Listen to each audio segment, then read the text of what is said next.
ದೇವರ ನಾಮಕ್ಕೆ ಸ್ತೋತ್ರವಾಗಲಿ. ಹೊಸ ವರ್ಷದಲ್ಲಿ ನಿಮ್ಮೆಲ್ಲರನ್ನು ಕೂಡ ಯೇಸು ಕ್ರಿಸ್ತನ ಹೆಸರಲ್ಲಿ ನಾನು ಸ್ವಾಗತಿಸುವಂತವನಾಗಿದ್ದೇನೆ. ಎಬೆನ್ಸನ್ ಸೇವೆ ನಿಮ್ಮೆಲ್ಲರೂ ಕೂಡ ಆಶೀರ್ವಾದದಾಯಕವಾಗಿರ್ತದೆ ಎಂಬುದಾಗಿ ನಂಬುವಂತವರಾಗಿದ್ದೇವೆ.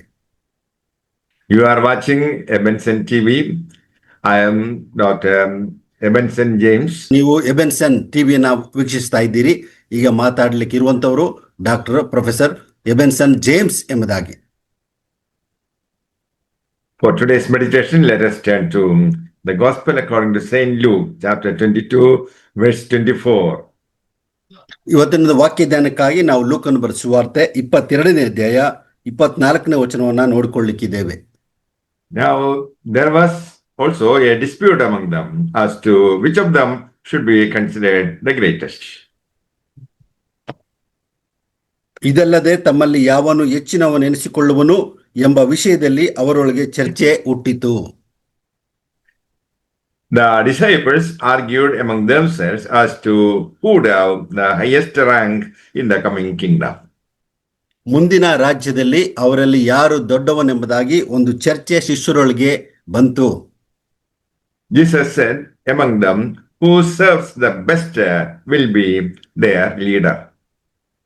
ಯೇಸು ಸ್ವಾಮಿ ಅವರಿಗೆ ಉತ್ತರವಾಗಿ ಹೇಳಿದ್ರು, ಯಾರು ಹೆಚ್ಚು ಸೇವೆ ಮಾಡುತ್ತಾರೋ ಅವರೇ ದೇವರ ರಾಜ್ಯದಲ್ಲಿ ಹೆಚ್ಚಿನವನೆಂಬುದಾಗಿ ಬೋಧನೆ ಮಾಡಿದನು.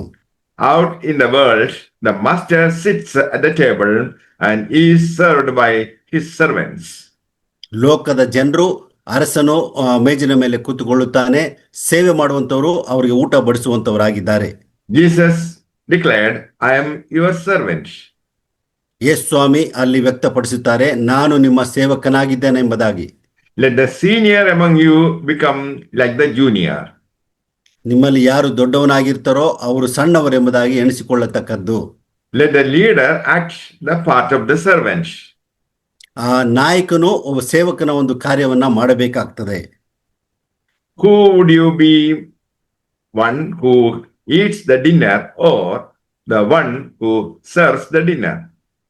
ನಿಮ್ಮಲ್ಲಿ ಯಾರಾಗಿರುತ್ತೀರಿ? ನೀವು ಊಟ ಬಡಿಸುವಂತವರೋ ಅಥವಾ ಊಟವನ್ನ ಮಾಡುವಂತವರಾಗಿದ್ದೀರೋ ಎಂಬುದಾಗಿ ಪರೀಕ್ಷೆ ಮಾಡಿಕೊಳ್ಳಿರಿ.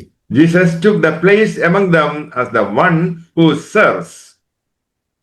ಯೇಸು ಸ್ವಾಮಿ ಅಲ್ಲಿ ಒಂದು ಪಾಠವನ್ನು ಕಲಿಸ್ತಾರೆ. ಆತನು ಸೇವೆ ಮಾಡ್ಲಿಕ್ಕೋಸ್ಕರ ಬಂದವನೆಂಬುದಾಗಿ ತಿಳಿಸುವಂತವರಾಗಿದ್ದಾರೆ. Don't live to make a good impression on others. ಯೇಸು ಕ್ರಿಸ್ತನು ತನ್ನ ಒಂದು ಬೋಧನೆಯಿಂದ ಒಂದು ಒಳ್ಳೆ ಒಂದು ಅಭಿಪ್ರಾಯವನ್ನ ಜನರಲ್ಲಿ ಬಿಟ್ಟು ಹೋಗುತ್ತಾನೆ. Be humble, thinking of others as better than yourself. ನಿಮ್ಮಲ್ಲಿ ದೀನತೆಯಿಂದ ಇತರರು ನನಗಿಂತ ಶ್ರೇಷ್ಠ ಎಂಬುದಾಗಿ ನಾವು ಎಣಿಸಿಕೊಳ್ಳುವವರಾಗಿರಬೇಕು. Your attitude should be the kind that was shown us by Jesus Christ. ಯೇಸು ಕ್ರಿಸ್ತನು ತೋರಿದಂತ ಕರುಣೆಯನ್ನೇ ನಾವು ಇತರರಿಗೆ ತೋರಿಸಬೇಕಾಗಿರುತ್ತದೆ. Though he was God, did not cling to his rights as God. ಆತನು ದೇವರಾಗಿದ್ದರೂ ಕೂಡ ಆ ಒಂದು ಮಹಿಮಾ ಪದವನ್ನ ಬಿಟ್ಟುಕೊಡ್ಲಿಕ್ಕೆ ಆತನು ಸಿದ್ಧನಾಗಿ ಬಂದನು. He laid aside his mighty power and glory, taking the disgrace of a slave and becoming like men. ಆತನ ಒಂದು ದೈವತ್ವವನ್ನ, ಆತನ ಒಂದು ಮಹಿಮೆಯನ್ನ, ಸರ್ವಾಧಿಕಾರವನ್ನು ಬಿಟ್ಟು ಆತನು ಶಿಲುಬೆಯಲ್ಲಿ ಮರಣ ಹೊಂದುವಷ್ಟು ದಾಸನಾಗಿ ಲೋಕಕ್ಕೆ ಬಂದನು. He humbled himself even further to die a criminal's death on a cross. ಆತನು ಒಬ್ಬ ಕೈದಿಯ ಮರಣವನ್ನ ಅನುಭವಿಸಲಿಕ್ಕೆ ಕೂಡ ತನ್ನನ್ನು ತಗ್ಗಿಸಿಕೊಂಡು ತನ್ನನ್ನು ಒಪ್ಪಿಸಿಕೊಟ್ಟನೆಂಬುದಾಗಿ ನಾವು ನೋಡುತ್ತೇವೆ. It was because of this God raised him up to the heights of heaven and gave him a name which is above every other name. ಈ ಕಾರಣದಿಂದಲೇ ದೇವರು ಆತನನ್ನು ಅತ್ಯುನ್ನತ ಸ್ಥಾನಕ್ಕೆ ಏರಿಸಿ ಎಲ್ಲರಿಗಿಂತ ಶ್ರೇಷ್ಠವಾದ ಹೆಸರನ್ನು ಆತನಿಗೆ ದಯಪಾಲಿಸಿದ್ದಾನೆ. Good Samaritan was willing to be inconvenienced. ಒಳ್ಳೆ ಸಮಾರ್ಯದವನ ಕಥೆಯಲ್ಲಿ ನೋಡ್ತೇವೆ, ಆತನು ಕಷ್ಟವನ್ನ ಕೈಗೆತ್ತಿಕೊಳ್ಳುತ್ತಾನೆ. When we serve, we will be at inconvenience.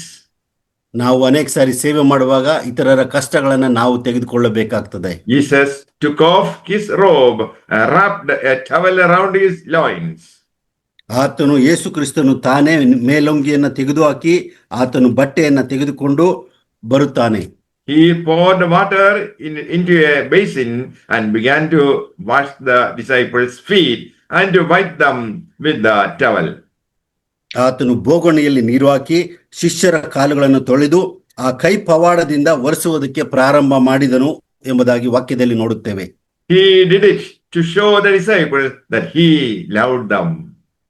ಯೇಸು ಕ್ರಿಸ್ತರು ಇದನ್ನು ಯಾಕೆ ಮಾಡಿದನು ಎಂಬುದಾಗಿ ನೋಡುವಾಗ ಶಿಷ್ಯರನ್ನ ತಾನು ಪ್ರೀತಿ ಮಾಡುತ್ತಾನೆ ಎಂಬುದಾಗಿ ತೋರ್ಪಡಿಸಲಿಕ್ಕಾಗಿ ಇದನ್ನು ಮಾಡಿದನು. It was to demonstrate his emptying of himself. ಇದು ಯೇಸು ಕ್ರಿಸ್ತನು ತಾನು ತನ್ನನ್ನು ಬರಿದು ಮಾಡಿಕೊಂಡಿದ್ದಾನೆ ಎಂಬುದಾಗಿ ತೋರ್ಪಡಿಸಲಿಕ್ಕಾಗಿ ಮಾಡುತ್ತಾನೆ. Jesus wanted to teach them about spiritual washing, which is much more important than the washing of feet. ಯೇಸು ಕ್ರಿಸ್ತನು ಆತ್ಮಿಕವಾಗಿ ಅವರು ಕಾಲುಗಳನ್ನು ತೊಳೆಯುವುದಕ್ಕಿಂತ ಹೆಚ್ಚಾಗಿ ಆತ್ಮಿಕ ಶುದ್ಧೀಕರಣದ ಬಗ್ಗೆ ಇಲ್ಲಿ ಪಾಠ ಕಲಿಸುತ್ತಿದ್ದಾನೆ. This act of Jesus provided the disciples with his example so that they might also demonstrate their humility. ಈ ಒಂದು ಕಾರ್ಯದಿಂದ ಯೇಸು ಸ್ವಾಮಿ ತನ್ನ ಶಿಷ್ಯರಿಗೆ ತಿಳಿಸುವುದೇನೆಂದರೆ ತಾವು ಕೂಡ ದೀನತ್ವದಿಂದ ಇತರರ ಸೇವೆಯನ್ನು ಮಾಡಬೇಕೆಂಬುದಾಗಿ ತಿಳಿಸಿದ್ದಾನೆ. When we serve others, we serve Jesus. ನಾವು ಇತರರನ್ನ ಸೇವೆ ಮಾಡುವಾಗ ನಾವು ಯೇಸು ಕ್ರಿಸ್ತನನ್ನೇ ಸೇವಿಸುವಂತವರಾಗಿದ್ದೇವೆ. This is an easy way to connect with God. ಇದನ್ನೇ ನಾವು ಬಹಳ ಸುಲಭವಾದ ರೀತಿಯಲ್ಲಿ ದೇವರೊಂದಿಗೆ ನಾವು ಸಮೀಪಸ್ಥರಾಗಲಿಕ್ಕೆ ಇದೊಂದು ಕಾರ್ಯ ಆಗ್ತದೆ. When you feed the hungry, ನೀವು ಹಸಿವುಳ್ಳವರಿಗೆ when you feed the hungry, you water to the thirsty, invite a stranger to your home, clothe the naked, visit the sick and the prisoner, you are doing it to Jesus Christ. ಹಸಿದವರಿಗೆ ಅನ್ನವನ್ನು, ಬಾಯಾರಿದವರಿಗೆ ನೀರವನ್ನು, ಬಟ್ಟೆ ಇಲ್ಲದವರಿಗೆ ಬಟ್ಟೆಯನ್ನು ಕೊಟ್ಟು ಸೆರೆಯಲ್ಲಿರೋರನ್ನ ನೀವು ನೋಡಿದರೆ, ಅವರನ್ನು ಸತ್ಕರಿಸಿದರೆ ಯೇಸು ಕ್ರಿಸ್ತನನ್ನೇ ಸತ್ಕರಿಸಿದ ಹಾಗೆ ಎಂಬುದಾಗಿ ನೋಡುತ್ತೇವೆ.